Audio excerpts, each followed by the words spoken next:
Hello बच्चों, कैसे हैं आप लोग? सब ठीक ठाक? चलिए, कक्षा 10 के पाठ्यक्रम में रसायन विज्ञान आज शुरू करते हैं। पहला चैप्टर रासायनिक अभिक्रियाएं और उनके प्रकार। चलिए पहले जानते हैं अभिक्रियाएं क्या होती हैं। वे क्रियाएं जिनमें पदार्थ के संगठन, उसके गुण और उसकी संरचना में परिवर्तन हो जाता है, अभिक्रियाएं कहलाती। किस तरह की होती हैं अभिक्रियाएं? एक उदाहरण से समझिए। लकड़ी को जला दिया आपने, लकड़ी को जलाने के बाद क्या बनता है? कोयला। कोयला एक दूसरा पदार्थ है, लकड़ी एक दूसरा पदार्थ है। संगठन, गुण और संरचना तीनों ही बदल गई। तो इस तरह की क्रियाएं अभिक्रियाएं कहलाती हैं। और अभिक्रियाएं दो प्रकार की होती हैं। कौन सी दो प्रकार की होती हैं? नंबर एक, नाभिकीय अभिक्रियाएं, न्यूक्लियर रिएक्शंस। वे अभिक्रियाएं जिनमें परमाणुओं के नाभिक भाग लेते हैं, नाभिकीय अभिक्रियाएं कहलाती। जैसे नाभिकों का जुड़ना, नाभिकीय संलयन, या फिर नाभिकीय विखंडन, नाभिकों का टूटना। ये क्रियाएं परमाणु के नाभिक से संबंधित हैं, इसलिए इनको कहा गया है नाभिकीय अभिक्रियाएं। ये कक्षा 10 के पाठ्यक्रम में नहीं है, इन्हें बाद की कक्षाओं में हम लोग पढ़ेंगे डिटेल से। दूसरे प्रकार की अभिक्रियाएं होती है रासायनिक अभिक्रियाएं। रासायनिक अभिक्रियाएं वे अभिक्रियाएं जिनमें परमाणुओं की बाहरी कक्षा के इलेक्ट्रॉन भाग लेते हैं। वे अभिक्रियाएं जिनमें परमाणुओं की बाहरी कक्षाओं के इलेक्ट्रॉन भाग लेते हैं, रासायनिक अभिक्रियाएं कहलाती। इसके बारे में आगे बताएंगे, पहले आप इसको नोट कर लें, नोट कर लीजिए इसको।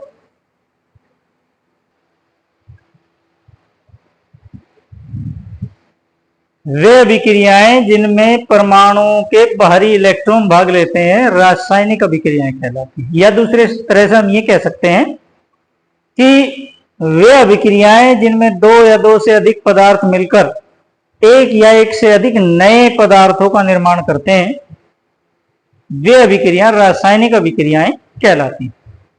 जैसे हाइड्रोजन और जल, हाइड्रोजन और ऑक्सीजन मिलकर जल का निर्माण करते हैं। हाइड्रोजन और ऑक्सीजन दोनों मिलकर जल का निर्माण करते हैं। जल के गुणधर्म हाइड्रोजन और ऑक्सीजन दोनों से भिन्न हैं।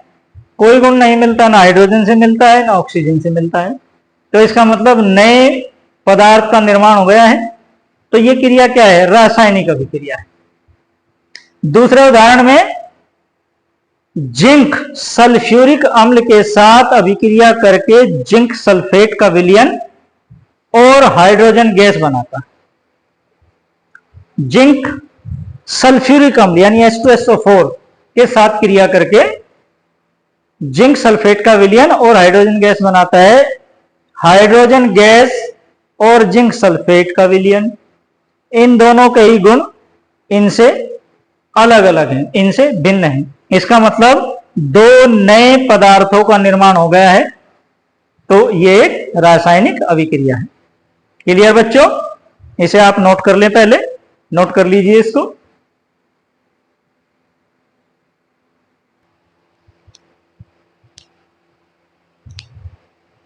किसी रासायनिक अभिक्रिया में चार बातें शामिल होती।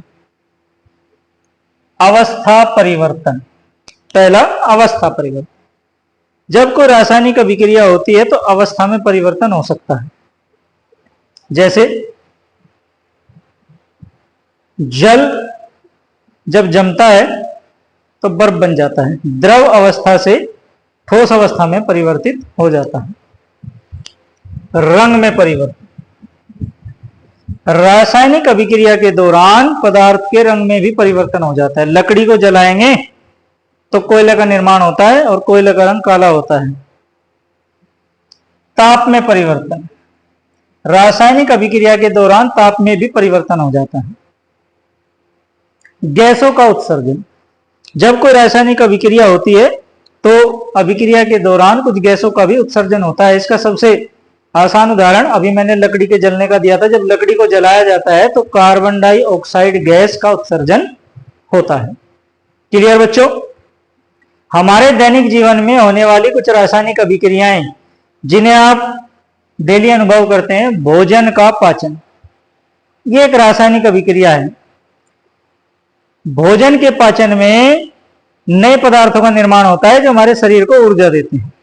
श्वसन क्रिया, श्वसन क्रिया में भी यही प्रकार है। यह भी एक रासायनिक अभिक्रिया है जिसमें हम ऑक्सीजन ग्रहण करते हैं और कार्बन डाइऑक्साइड को रिलीज करते हैं। लेकिन श्वसन क्रिया में यही दो बातें नहीं होती, इसके अलावा भी कुछ बातें हैं शरीर के भीतर और कई तरह की रासायनिक अभिक्रियाएं होती हैं। लोहे पर जंग लगना, लोहे पर जब जंग लग जाता है तो लोहा खराब हो जाता है, यानी कि नए पदार्थ का निर्माण होता है। दही का जमना, यह भी एक रासायनिक अभिक्रिया है। वैसे हमारे दैनिक जीवन में और भी बहुत सारी रासायनिक अभिक्रियाएं होती हैं। ये तो केवल 4 उदाहरण हमने आपको दिए हैं। एक लिस्ट बनाइए, अपने दैनिक जीवन में होने वाली रासायनिक अभिक्रियाओं की एक लिस्ट बनाइए। उसमें लिखिए कितनी अभिक्रियाओं को आप जानते हैं जो आपके दैनिक जीवन में घटित होती है। चलिए, हमारी किसी भी रासायनिक अभिक्रिया में 2 पद होते हैं। पहला, अभिकारक, वे 2 पदार्थ जो अभिक्रिया करके नया पदार्थ बनाते हैं। वे 2 पदार्थ जो अभिक्रिया करके नए पदार्थ बनाते हैं उनको कहा जाता है अभिकारक। जैसे जल के निर्माण में हाइड्रोजन और ऑक्सीजन ने क्रिया करके जल बनाया, तो क्रिया किनके बीच हुई? हाइड्रोजन और ऑक्सीजन के बीच। तो यहां हाइड्रोजन और ऑक्सीजन अभिकारक हैं। दूसरा पद होता है उत्पाद, दूसरा पद होता है उत्पाद। रासायनिक अभिक्रिया में जो नए पदार्थ बनते हैं, रासायनिक अभिक्रिया में जो नए पदार्थ बनते हैं उनको हम उत्पाद कहते हैं। अब जैसे जल की बात चल रही थी, हाइड्रोजन और ऑक्सीजन ने क्रिया करके जल बनाया। क्रिया की हाइड्रोजन ने और ऑक्सीजन ने, और बना क्या? जल। तो जल क्या है? उत्पाद। तो 2 पद होते हैं किसी भी रासायनिक अभिक्रिया में। कभी कभी उत्पाद एक होता है लेकिन एक से अधिक भी उत्पाद बनते हैं, वो आगे हम रासायनिक अभिक्रियाओं में देखेंगे। फिलहाल आप इसे नोट कर लें पहले, फिर हम दूसरा कुछ लिखेंगे इससे आगे। किसी रासायनिक अभिक्रिया में जिन पदार्थों का निर्माण होता है उन्हें उत्पाद कहते हैं। उदाहरण के तौर पर जल और हाइड्रोजन और ऑक्सीजन की अभिक्रिया के बारे में हमने बताया।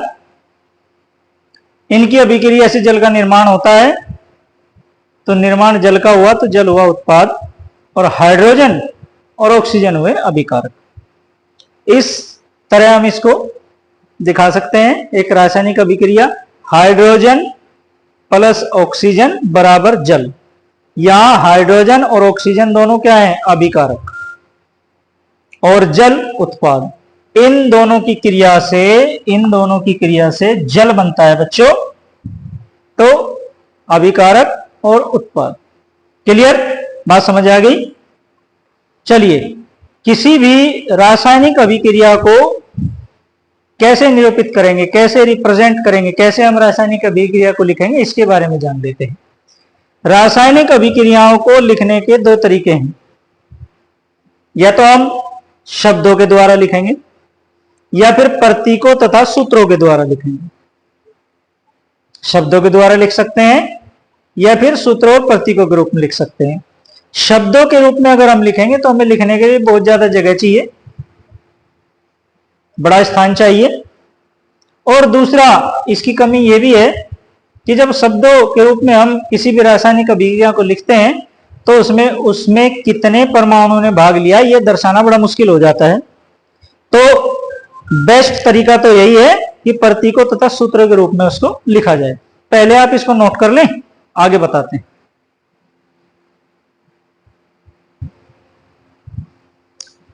जिंक सल्फ्यूरिक अम्ल के साथ जब क्रिया करता है तो जिंक सल्फेट का विलयन और हाइड्रोजन गैस बनती है। इस अभिक्रिया को हम दो प्रकार से लिख सकते हैं। पहले शब्दों के रूप में, शब्दों में लिखा जिंक प्लस सल्फ्यूरिक अम्ल बराबर जिंक सल्फेट प्लस हाइड्रोजन। ठोस जिंक ने सल्फ्यूरिक अम्ल के तनु विलयन से अभिक्रिया की और जिंक सल्फेट का विलयन बना और हाइड्रोजन गैस निकल गई, हाइड्रोजन गैस निकल गई। ये शब्दों के रूप में हमने इसको लिख दिया है। अब दूसरा प्रकार है, हम इसको सूत्रों या प्रतीकों के रूप में लिख सकते हैं। जैसे जिंक का प्रतीक होता है Zn और सल्फ्यूरिक अम्ल का सूत्र है H2SO4। जब जिंक H2SO4 के साथ क्रिया करता है तो ZnSO4 जिंक सल्फेट और हाइड्रोजन गैस निकलती है। इस प्रकार प्रतीकों के रूप में हम इसे लिख सकते हैं Zn प्लस H2SO4 बराबर ZnSO4 प्लस H2। बात समझ में आई बच्चों? ये दोनों इस तरफ क्या है, अभिकारक, और वो क्या है, उत्पाद। क्लियर? इस प्रकार रासायनिक अभिक्रिया को उसके प्रतीकों और सूत्रों के रूप में लिखा जाता है। चलिए अब अगले टॉपिक के बारे में बात करते हैं जो इसी से संबंधित है, रासायनिक समीकरण। रासायनिक समीकरण देखिए, जब किसी रासायनिक अभिक्रिया को प्रतीकों के रूप में या फिर सूत्रों के रूप में हम लिखते हैं तो उसे कहा जाता है रासायनिक समीकरण। जब किसी भी रासायनिक अभिक्रिया को प्रतीकों या सूत्रों के रूप में लिखा जाता है तो उसे कहा जाता है रासायनिक समीकरण। जैसे मैग्नीशियम के तार को ऑक्सीजन की उपस्थिति में जब जलाया जाता है तो मैग्नीशियम ऑक्साइड बनता है। मैग्नीशियम ऑक्सीजन की उपस्थिति में जलाया गया तो मैग्नीशियम ऑक्साइड बना। तो ये क्या है, एक रासायनिक समीकरण। यहां मैग्नीशियम का प्रतीक Mg, ऑक्सीजन का प्रतीक O2 और मैग्नीशियम ऑक्साइड का जो सूत्र है वो है MgO। तो ये क्या है, ये एक रासायनिक समीकरण है। रासायनिक समीकरण प्रतीकों और सूत्रों के रूप में लिखी जाती है। समझ में आ गया बच्चों? इसे नोट कर लीजिए, पहले इसे नोट कर लें।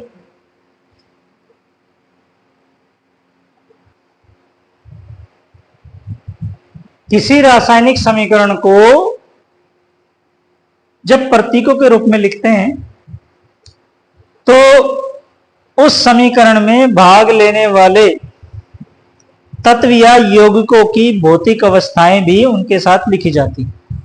जैसे अगर कोई ठोस पदार्थ है तो उसका प्रतीक S लिखेंगे, द्रव है तो L लिखेंगे, गैस है तो G लिखेंगे, और अगर जलीय विलयन है एक्वस तो AQ लिखेंगे। मैग्नीशियम ऑक्साइड को ऑक्सीजन की उपस्थिति में जलाया गया तो मैग्नीशियम ऑक्साइड बना। इस समीकरण को भौतिक अवस्थाओं के रूप में इस प्रकार लिख सकते हैं, मैग्नीशियम ठोस, ऑक्सीजन गैस और मैग्नीशियम ऑक्साइड भी ठोस। क्लियर? मैग्नीशियम की भौतिक अवस्था ठोस थी, ऑक्सीजन की गैस थी और मिलकर बना मैग्नीशियम ऑक्साइड, इसकी भौतिक अवस्था भी ठोस है। तो इस प्रकार रासायनिक समीकरणों को उनकी भौतिक अवस्थाओं के रूप में भी लिखा जाता है। इसको नोट कर लें बच्चों, नोट कर लीजिए इसको। एक महत्वपूर्ण और इंपॉर्टेंट प्रश्न कि मैग्नीशियम के रिबन को वायु में जलाने से पहले रेगमाल से अच्छी तरह रगड़कर साफ कर लेना चाहिए। क्यों? ऐसा करने से क्या होता है? यह प्रश्न कई बार बोर्ड एग्जाम में पूछा गया है। तो इसका कारण यह है कि मैग्नीशियम ऑक्सीजन के साथ क्रिया करके मैग्नीशियम ऑक्साइड बनाता है, जो मैग्नीशियम की सतह पर ऊपर जम जाता है। और मैग्नीशियम ऑक्साइड जलता नहीं है, अर्थात वो मैग्नीशियम ऑक्साइड के जलने में रुकावट उत्पन्न करता है। इसीलिए जब भी मैग्नीशियम के किसी तार या रिबन को हमें जलाना हो तो पहले रेगमाल से अच्छे से उसको साफ कर लेना चाहिए, नहीं तो उसे जलाने में असुविधा होती है, उसे जलाने में दिक्कतें होती हैं। चलिए एक इंपॉर्टेंट बात और, किसी भी रासायनिक अभिक्रिया में पदार्थ सदैव अणुओं के रूप में लिखे जाते हैं, परंतु जो एक परमाणु तत्व हैं उन्हें रासायनिक अभिक्रियाओं में उनके प्रतीकों के रूप में लिखा जाता है। एक परमाणु तत्व वे तत्व होते हैं जिनमें केवल एक परमाणु होता है, जिनमें केवल एक परमाणु होता है, जैसे सोडियम एक परमाणु तत्व, मैग्नीशियम, कॉपर और भी बहुत सारे हैं। जब ये किसी रासायनिक अभिक्रिया में लिखे जाएंगे तो सीधे प्रतीकों के रूप में लिखा जाएंगे। सोडियम के लिए Na, मैग्नीशियम के लिए Mg और कॉपर के लिए Cu। लेकिन अगर द्विपरमाणु तत्व हैं तो उन्हें उनके अणुओं के रूप में लिखा जाता है, जैसे हाइड्रोजन। जब हाइड्रोजन को किसी रासायनिक समीकरण में लिखेंगे तो उसके अणु के रूप में लिखेंगे, ना कि प्रतीक के रूप में, क्योंकि प्रतीक तो है इसका H और यहां हमने लिखा है H2। H2 मीन्स हाइड्रोजन के एक अणु में दो परमाणु होते हैं। नाइट्रोजन N2, नाइट्रोजन के एक अणु में दो परमाणु होते हैं। ऑक्सीजन के एक अणु में दो परमाणु होते हैं, और इसी तरह क्लोरीन। द्विपरमाणु जो तत्व होते हैं उनको सदैव उनके अणुओं के रूप में किसी रासायनिक अभिक्रिया में लिखा जाएगा। चलिए आगे बात करते हैं ढांचा या कंकाली समीकरण। एक ऐसा समीकरण जिसमें हम दाएं और बाएं जितने भी पदार्थ हैं उनके परमाणुओं की संख्या बराबर नहीं होती। एक ऐसा समीकरण जिसमें समीकरण के दाएं और बाएं पदार्थों में परमाणुओं की संख्या बराबर नहीं होती, ऐसे समीकरण को ढांचा या कंकाली समीकरण कहते हैं। जैसे यही अभिक्रिया जो हमने पहले दोहराई थी मैग्नीशियम ऑक्साइड वाली। एक मैग्नीशियम ऑक्साइड जब ऑक्सीजन के साथ क्रिया करता है तो मैग्नीशियम ऑक्साइड बनाता है। अब यहां आप देख रहे होंगे अभिक्रिया से पहले Mg के कितने परमाणु हैं? एक। ऑक्सीजन के कितने हैं? दो। और क्रिया के बाद Mg का भी एक है और ऑक्सीजन का भी एक है। तो इसका मतलब यह हुआ कि ये रासायनिक अभिक्रिया ये प्रकट नहीं कर रही कि इधर और इधर परमाणुओं की संख्या बराबर है। यहां Mg एक, चलो यहां Mg एक हो गया, लेकिन यहां ऑक्सीजन दो है, लेकिन यहां ऑक्सीजन एक। तो यह अभिक्रिया ढांचा समीकरण या कंकाली समीकरण कहलाती है। इसे नोट कर लें बच्चों। फिर बताते हैं संतुलित रासायनिक अभिक्रिया के बारे में। इसके बाद आपको बताते हैं संतुलित रासायनिक अभिक्रिया के बारे में। नोट कर लीजिए इसको।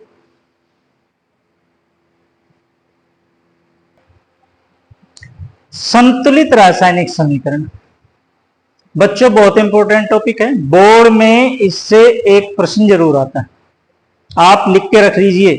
एक प्रश्न रासायनिक समीकरण को संतुलित करने से संबंधित जरूर आएगा। मोस्ट इंपोर्टेंट, इसे आप नोट कर लीजिए, इसको ध्यान से समझिएगा। संतुलित रासायनिक समीकरण क्या होती है पहले ये देख लीजिए। ऐसी रासायनिक समीकरण जिसके दोनों पक्षों में तत्वों के परमाणुओं की संख्या बराबर होती है, तो ऐसी समीकरण संतुलित समीकरण होती है।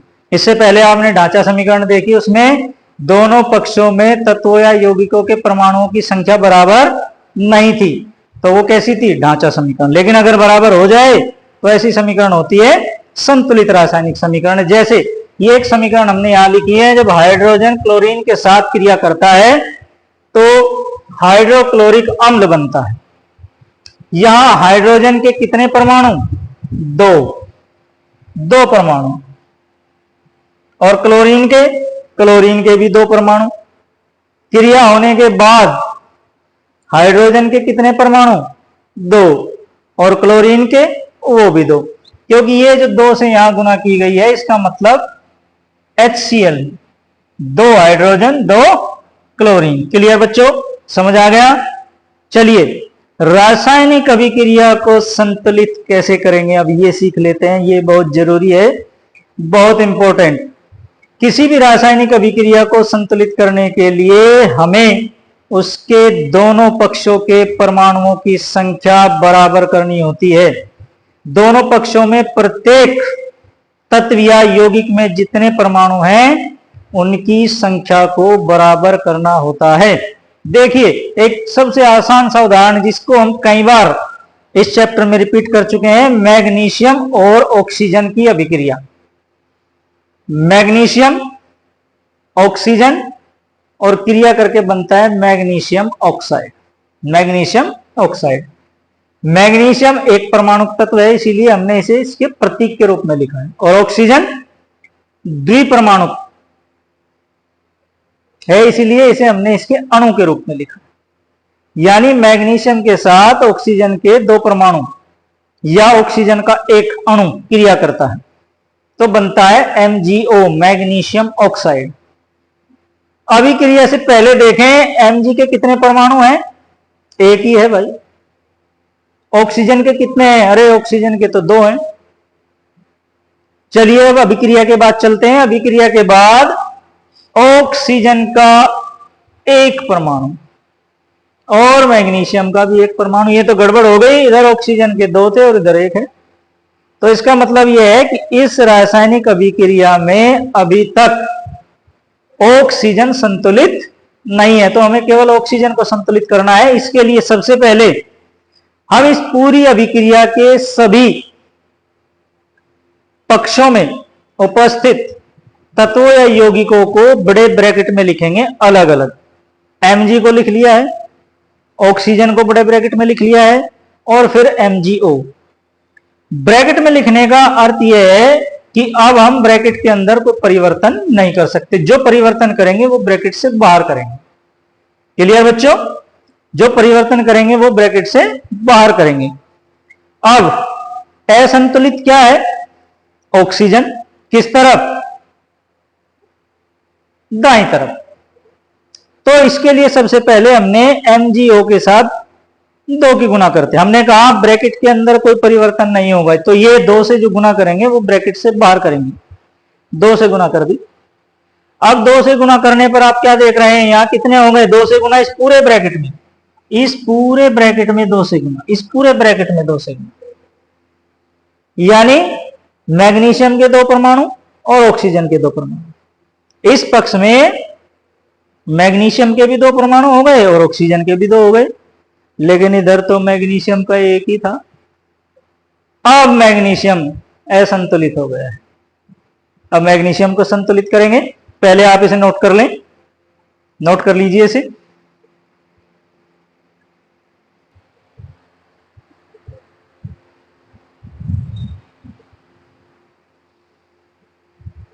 अब जब MgO में 2 से हमने गुना कर दिया है तो Mg यानी कि मैग्नीशियम असंतुलित हो गया है।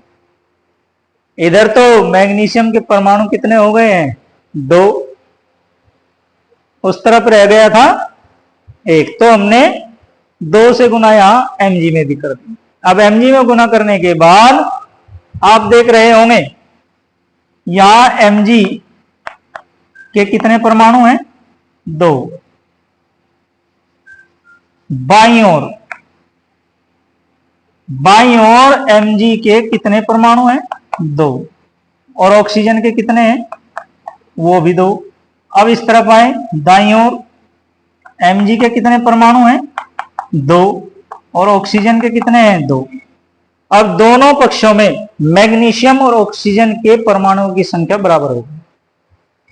तो इसका अर्थ यह हुआ कि अब ये रासायनिक समीकरण संतुलित हो गई है। फिर से मैं दोहरा रहा हूं कि ब्रैकेट के अंदर, कोष्ठ के अंदर कोई परिवर्तन नहीं करना है। केवल कोष्ठ के बाहर जो भी गुना करनी है वो कोष्ठ के बाहर करेंगे। यहां 2 से हमने गुना करी, इसका मतलब पूरे ब्रैकेट में गुना है, इसकी mg के साथ भी है और ऑक्सीजन के साथ भी। क्लियर? अतः संतुलित रासायनिक समीकरण क्या हुई है? अतः संतुलित रासायनिक समीकरण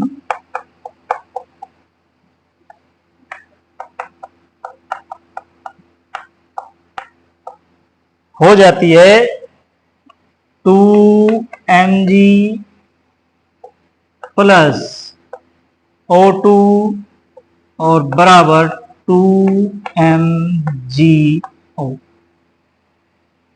क्लियर बच्चों? अब हम ब्रैकेट इसके हटाकर लिखेंगे। यह है हमारी संतुलित रासायनिक समीकरण। क्लियर? एक उदाहरण और समझाएंगे इसका, पहले नोट कर लें आप इसे। दूसरा एग्जाम्पल, एक समीकरण Fe प्लस H2O बराबर Fe3O4 प्लस H2। ये एक समीकरण है, चलिए इसे देखते हैं संतुलित है या नहीं है। पहले अभिक्रिया से पहले यानी अभिकारकों में आयरन के कितने परमाणु हैं? एक है। ऑक्सीजन के कितने हैं? केवल एक। और हाइड्रोजन के 2। अब चलो अभिक्रिया के बाद उत्पाद की बात करते हैं। Fe के परमाणु 3, Fe3, ऑक्सीजन के 4, O4 और हाइड्रोजन के 2। तो इसका मतलब इसमें ऑक्सीजन और आयरन Fe और O दोनों है संतुलित। तो इनको संतुलित करने के लिए सबसे पहले इस पूरी समीकरण को ब्रैकेट में लिखते हैं। ब्रैकेट में क्यों लिखते हैं? क्योंकि अब ब्रैकेट के भीतर हम कोई परिवर्तन नहीं करेंगे, केवल इसके बाहर परिवर्तन करेंगे। Fe और ऑक्सीजन को संतुलित करने के लिए Fe के साथ 3 से और H2O के साथ 4 से गुना हमने कर दिए। ऐसा करने से क्या हुआ? Fe के 3 परमाणु हो गए और हाइड्रोजन के हो गए 8, क्योंकि इस 4 की गुना H के साथ भी है और O के साथ भी है। 2 पहले से थे, 4 दूनी 8 और ऑक्सीजन के हो गए 4। इधर ऑक्सीजन के 4, Fe के 3। तो Fe और ऑक्सीजन तो संतुलित हो गई, परंतु अब यहां हाइड्रोजन के परमाणु हो गए अभिक्रिया से पहले 8 और अभिक्रिया के बाद कितने हैं? 2। तो ऐसा करने से अब हाइड्रोजन है संतुलित हो गया है। अब हाइड्रोजन को संतुलित करते हैं। कैसे करेंगे संतुलित? इस समीकरण में अगर H2 में 4 से गुना कर दें तो यहां हाइड्रोजन के परमाणु हो जाएंगे 8। कितने हो जाएंगे? 8। समीकरण में दाईं ओर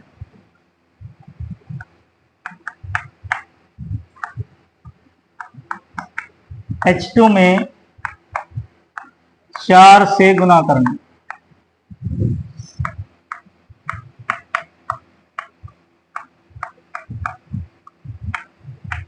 चार से गुना कर देते हैं। Fe प्लस H2O बराबर Fe3O4 प्लस H2। ये हमारी समीकरण ब्रैकेट के बाहर कुछ हमने गुना की हुई है, उसको लिखते हैं। कितने से गुना कर दी? यहां हमने 3 से गुना की हुई है, यहां 4 से, और हम यहां हम करने जा रहे हैं 4 से। तो अब देखिए, अभिक्रिया से पहले और अभिक्रिया के बाद परमाणुओं की संख्या का मिलान करते हैं। यहां Fe के कितने परमाणु हैं? कितने हैं बच्चों? 3। चलो बहुत बढ़िया। हाइड्रोजन के कितने हैं? 8।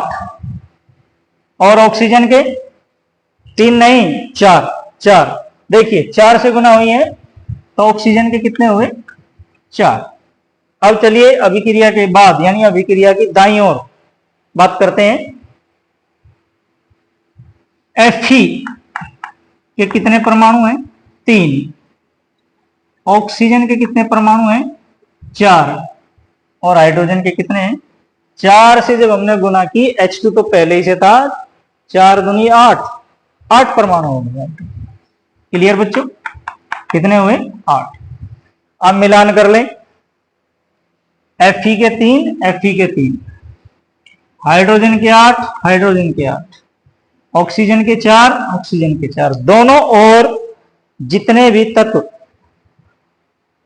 प्रयोग किए गए हैं सभी में परमाणुओं की संख्या अब बराबर है। तो अब इस समीकरण को हम संतुलित समीकरण कहेंगे।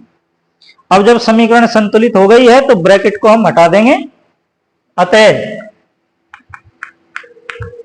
संतुलित समीकरण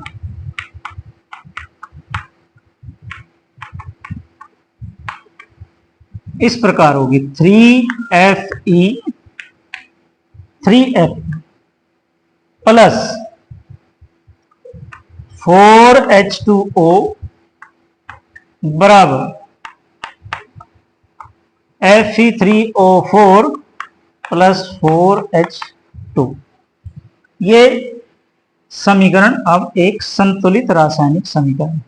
क्लियर बच्चों, इस तरह का प्रश्न बोर्ड के एग्जाम में जरूर आता है 2 या 3 नंबर में, इसे बड़े ध्यान से समझ लें और इस पर 2 या 4 एग्जाम्पल घर करके जरूर देखें अपनी बुक से। मोस्ट इंपोर्टेंट बोर्ड परीक्षाओं में 101% इससे संबंधित प्रश्न जरूर आता है। अब इसे आप नोट कर लें, फिर अगला टॉपिक शुरू करते हैं।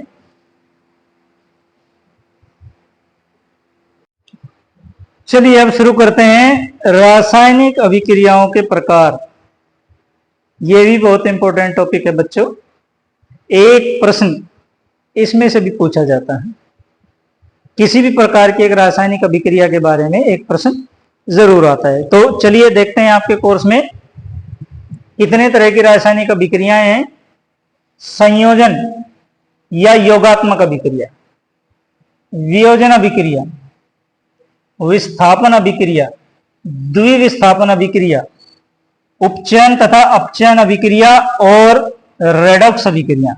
इन 6 प्रकार की अभिक्रियाओं के बारे में अब हम विस्तार से पढ़ेंगे।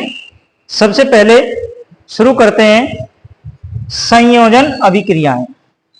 संयोजन अभिक्रिया, देखिए संयोजन अभिक्रिया वे अभिक्रियाएं होती हैं जिनमें 2 या 2 से अधिक पदार्थ मिलकर केवल एक पदार्थ बनाते हैं। 2 या 2 से अधिक पदार्थ मिलकर केवल एक पदार्थ बनाते हैं।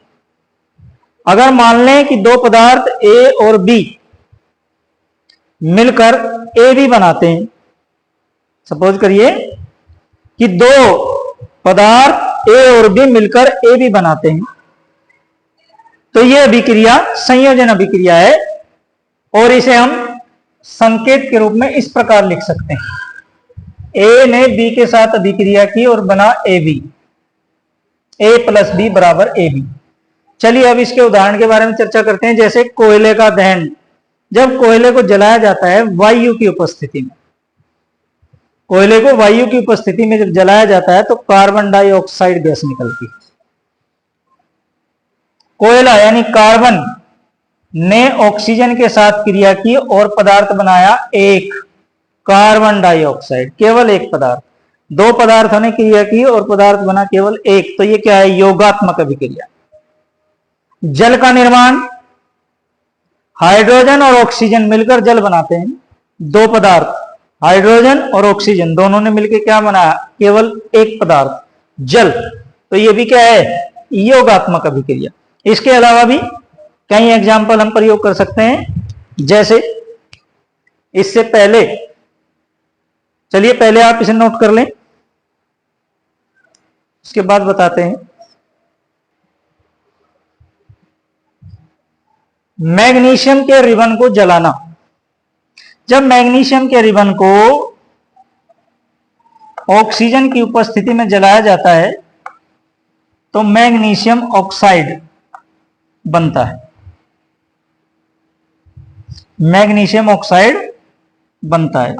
मैग्नीशियम और ऑक्सीजन ने क्रिया की और बना क्या, मैग्नीशियम ऑक्साइड, केवल एक पदार्थ, केवल एक पदार्थ बना है। तो ये कैसी क्रिया है, योगात्मक अभिक्रिया। 3 एग्जाम्पल। एग्जाम्पल नंबर 4, साधारण नमक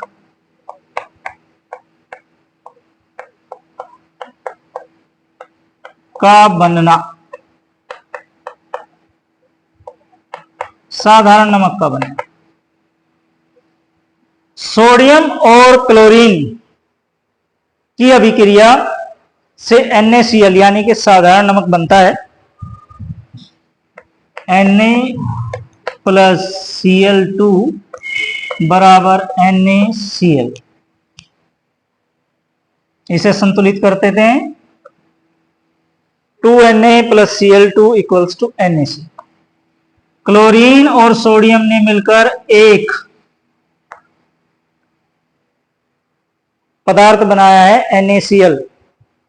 तो क्या है, योगात्मक अभिक्रिया। जब 2 या 2 से अधिक पदार्थ मिलकर केवल एक पदार्थ बनाते हैं तो वो योगात्मक अभिक्रिया होती है। इसके अलावा गंधक का दहन, गंधक को जब ऑक्सीजन की उपस्थिति में जलाया जाएगा, S + O2 = SO। क्लियर बच्चों।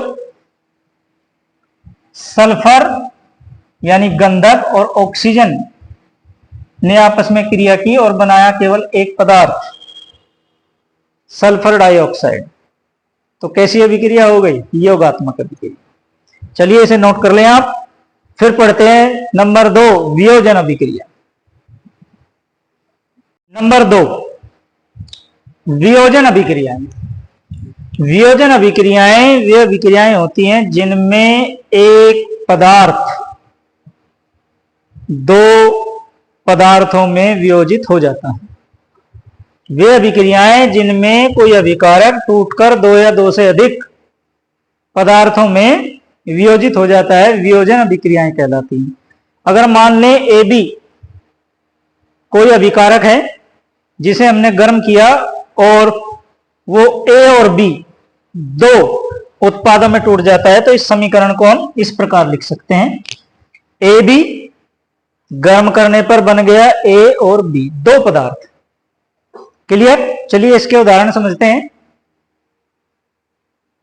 पर उदाहरण समझने से पहले ये 3 प्रकार की अभिक्रियाएं होती है। वियोजन अभिक्रियाएं 3 प्रकार की होती है। पहली ऊष्मीय वियोजन, प्रकाशीय वियोजन और विद्युतीय वियोजन। तो पहले ऊष्मीय वियोजन के बारे में अध्ययन करते हैं। वे वियोजन अभिक्रियाएं जो गर्मी के कारण, गर्म करने के कारण, ऊष्मा के कारण होती हैं, उनको कहा जाता है ऊष्मीय वियोजन अभिक्रियाएं। जैसे जब कैल्शियम कार्बोनेट को गर्म किया जाता है तो वह कैल्शियम ऑक्साइड और कार्बन डाइऑक्साइड में वियोजित हो जाती है। कैल्शियम कार्बोनेट को गर्म किया तो बना कैल्शियम ऑक्साइड और कार्बन डाइऑक्साइड। एक अभिकारक 2 पदार्थों में वियोजित हो गया है, कैल्शियम ऑक्साइड और कार्बन डाइऑक्साइड। कैल्शियम कार्बोनेट को चूना पत्थर भी कहा जाता है और CaO होता है बुझा हुआ चूना, या सिंपली जिसे हम चूना भी कहते हैं। दूसरा उदाहरण हम इसका ले सकते हैं, मर्क्यूरिक ऑक्साइड जब गर्म की जाती है तो मरकरी और ऑक्सीजन में टूट जाती है। मर्क्यूरिक ऑक्साइड एक अकेला अभिकारक जब गर्म किया गया, ऊष्मा दी गई, तो मरकरी यानी पारे और ऑक्सीजन में टूट जाता है। तो ये कैसी अभिक्रियाएं हैं, ये गर्मी के कारण हुई है, ऊष्मा के कारण हुई है, इसलिए ये हैं ऊष्मीय वियोजन अभिक्रियाएं। क्लियर बच्चों, समझ आ गया? इसे नोट कर लें आप।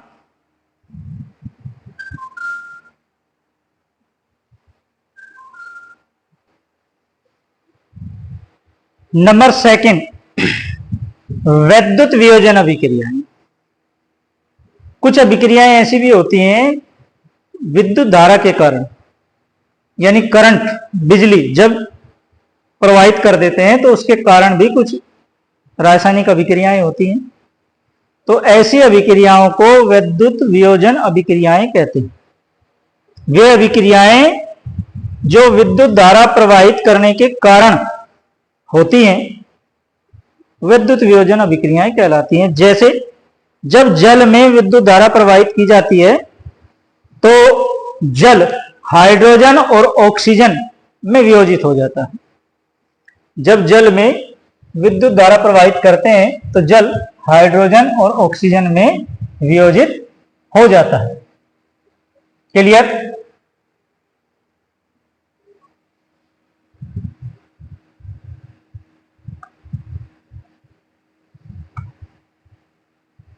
क्लियर बच्चों? दूसरा उदाहरण ले सकते हैं सोडियम क्लोराइड का। सोडियम क्लोराइड में विद्युत धारा प्रवाहित करने के बाद वो सोडियम और क्लोरीन में वियोजित हो जाता है। सोडियम क्लोराइड NaCl में जब विद्युत धारा प्रवाहित करते हैं तो Na सोडियम और क्लोरीन में वियोजित हो जाता है। तो ये दोनों ही अभिक्रियाएं विद्युत धारा प्रवाहित करने के कारण हुई हैं, इसलिए ये विद्युत वियोजन अभिक्रियाएं कहलाती। तीसरा नंबर, तीसरे तरह की वियोजन अभिक्रियाएं जो कि प्रकाश के कारण होती है। जब सूर्य का प्रकाश किसी भी पदार्थ पर गिरता है तो कुछ रासायनिक अभिक्रियाएं प्रकाश के गिरने के कारण ही होती हैं। जैसे सिल्वर क्लोराइड पर जब सूर्य का प्रकाश गिरता है तो सिल्वर क्लोराइड सिल्वर और क्लोरीन में वियोजित हो जाता है। तो यह अभिक्रिया सूर्य के प्रकाश के कारण हुई है। किसके कारण? सूर्य के प्रकाश के कारण।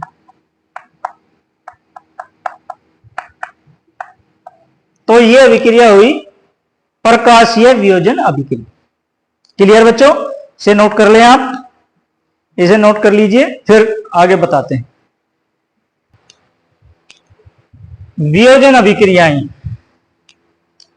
इन अभिक्रियाओं में कोई तत्व किसी यौगिक से उसके तत्व को विस्थापित कर देता है। इन अभिक्रियाओं में कोई तत्व किसी यौगिक से उसके तत्व को विस्थापित कर देता है तो ऐसी अभिक्रियाएं वियोजन अभिक्रियाएं कहलाती है। एक्चुअली होता क्या है, इन अभिक्रियाओं में एक अधिक क्रियाशील तत्व कम क्रियाशील तत्व को उसके यौगिक से हटा देता है।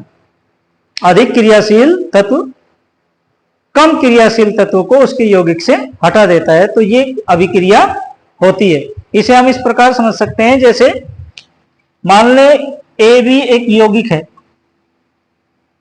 और इसी की अभिक्रिया होती है C के साथ। तो C ने AB से B को विस्थापित कर दिया है और यहां बना है AC, B अलग हो गया है। इसका मतलब यह है कि C B से अधिक क्रियाशील है, या C ने B को इसके यौगिक से अलग कर दिया है। फॉर एग्जाम्पल, जब लोहे के टुकड़े को कॉपर सल्फेट के जलीय विलयन में डाला जाता है तो लोहा कॉपर को विस्थापित कर देता है, क्योंकि लोहा कॉपर से ज्यादा क्रियाशील है। Fe + CuSO4, जब आयरन की क्रिया कॉपर सल्फेट के साथ होती है तो आयरन कॉपर सल्फेट से कॉपर को विस्थापित कर देता है, अलग कर दिया है और खुद इसके साथ जुड़ गया है, तो बन गया आयरन सल्फेट। क्लियर? इसी प्रकार Zn जब CuSO4 के साथ क्रिया करता है तो ZnSO4 बनता है और Cu को अलग कर देता है, क्योंकि जिंक भी कॉपर से ज्यादा क्रियाशील है। क्लियर बच्चों? समझ आया? नोट कर लें इसको। विस्थापन अभिक्रियाएं, ऐसी अभिक्रियाएं जिनमें उत्पादों का निर्माण यौगिकों के बीच आयनों के आदान प्रदान से होता है, तो ऐसी अभिक्रियाएं द्विविस्थापन अभिक्रियाएं कहलाती हैं। इसका मतलब यह है कि इसमें 2 बार आयनों का विस्थापन होता होगा, इसीलिए इसका नाम हुआ द्विविस्थापन। देखिए एक समीकरण की सहायता से इसको समझते हैं। 2 यौगिक ए और बी आपस में क्रिया करते हैं तो उत्पाद बनते हैं एडी प्लस सीबी। यहां सी ने ए बी से बी को विस्थापित कर दिया है, सी ने इस ए बी से बी को विस्थापित कर दिया है, जिससे उत्पाद बनता है सी बी। क्लियर? और ए ने सी डी से डी को विस्थापित कर दिया है, ए ने सी डी से डी को विस्थापित कर दिया है, जिससे उत्पाद बनता है एडी। तो 2 बार विस्थापन हुआ है, इसका मतलब 2 बार विस्थापन हुआ है। तो ये अभिक्रिया कैसी? द्विविस्थापन अभिक्रिया, क्योंकि इसमें 2 बार विस्थापन होता है। चलिए उदाहरण देखते हैं। सोडियम सल्फेट और बेरियम क्लोराइड 2 यौगिक हैं, इनके बीच क्रिया होगी उसी प्रकार जैसे यहां सी ने बी को विस्थापित कर दिया था, बेरियम ने N2SO4 से सल्फेट को विस्थापित कर दिया है और यौगिक बना BaSO4, और Na ने BaCl2 से क्लोरीन को विस्थापित कर दिया है, जिससे यौगिक बनता है NaCl। क्लियर? अब जैसे हमने बताया था यौगिकों के बीच आयनों का आदान प्रदान होता है, वो कैसे? देखिए बेरियम पर 2 धनावेश होते हैं और सल्फेट पर 2 ऋणावेश। इसका मतलब ये हुआ कि बेरियम पर 2 आयनों की अधिकता है, उसके पास 2 आयन अधिक हैं और सल्फेट के पास 2 आयन कम हैं। तो ये आयनों का आदान प्रदान करते हैं, यानी बराबर कर लेते हैं, अधिकता और कमी को बराबर कर लेते हैं, आदान प्रदान कर लेते हैं, जिससे BaSO4 बनता है। और BaSO4 पर आवेश की कुल मात्रा 0 होती है, क्योंकि 2 प्लस और 2 माइनस जब संयोग करेंगे तो टोटल आएगा 0, यानी कि कोई आवेश नहीं बचेगा। क्लियर बच्चों? इसे नोट कर लें, आप नोट कर लीजिए इसको। उपचयन तथा अपचयन अभिक्रियाएं। तो पहले बात करते हैं उपचयन अभिक्रियाओं। जब किसी अभिक्रिया में किसी पदार्थ में ऑक्सीजन की वृद्धि होती हो या फिर हाइड्रोजन की कमी होती हो, इनमें से कोई एक बात हो रही, ऑक्सीजन की वृद्धि हो रही हो किसी पदार्थ में या फिर हाइड्रोजन की कमी हो रही हो, तो ऐसी अभिक्रिया को उपचयन अभिक्रिया कहते हैं। जैसे यहां एक एग्जांपल लिया है हमने, carbon plus oxygen equals to CO2। Carbon और ऑक्सीजन के संयोग से बनती है कार्बन डाइऑक्साइड। यहां सी अकेला था, क्रिया करने के बाद बना CO2, यानी कि सी में ऑक्सीजन की वृद्धि हो गई, ऑक्सीजन सी के साथ जुड़ गई, ऑक्सीजन की वृद्धि इसमें हो गई है। तो यहां क्या हुआ? सी का उपचयन। सी वो पदार्थ है जिसमें ऑक्सीजन जुड़ गई है, ऑक्सीजन की वृद्धि हो गई है, तो यहां सी का उपचयन हुआ। क्लियर? इसी तरह दूसरा एग्जांपल है सल्फर और ऑक्सीजन की क्रिया से सल्फर डाइऑक्साइड का बनना। सल्फर के साथ यहां ऑक्सीजन जुड़ गई है, यानी ऑक्सीजन बढ़ गई है सल्फर के साथ, तो यहां भी क्या हुआ है? सल्फर का उपचयन हुआ है। चलिए एक तीसरा उदाहरण देखते हैं जिसमें हाइड्रोजन की बात करेंगे। हाइड्रोजन सल्फाइड क्लोरीन के साथ क्रिया करता है तो हाइड्रोक्लोरिक अम्ल और सल्फर ये बनते हैं। देखिए यहां H2S सल्फर डाइऑक्साइड में हाइड्रोजन की कमी हो गई है, केवल क्या बचा? सल्फर। किसकी कमी हुई? हाइड्रोजन की कमी। यहां H2S सल्फर डाइऑक्साइड था तो हाइड्रोजन की कमी हो गई और यहां बचता है क्या? केवल S। तो यहां किसका उपचयन हुआ है? H2S का, सल्फर डाइऑक्साइड का यहां उपचयन हुआ है, क्योंकि H2S में से हाइड्रोजन हट गई है, दूसरा नया पदार्थ बन गया है 2HCl। क्लियर? यहां हाइड्रोजन की कमी हुई है। हमने परिभाषा में आपको बताया कि उपचयन अभिक्रिया वे अभिक्रियाएं होती हैं जिनमें या तो ऑक्सीजन बढ़ रही हो या फिर हाइड्रोजन घट रही हो। तो ये वो अभिक्रिया है जिसमें हाइड्रोजन की कमी हुई है। क्लियर बच्चों?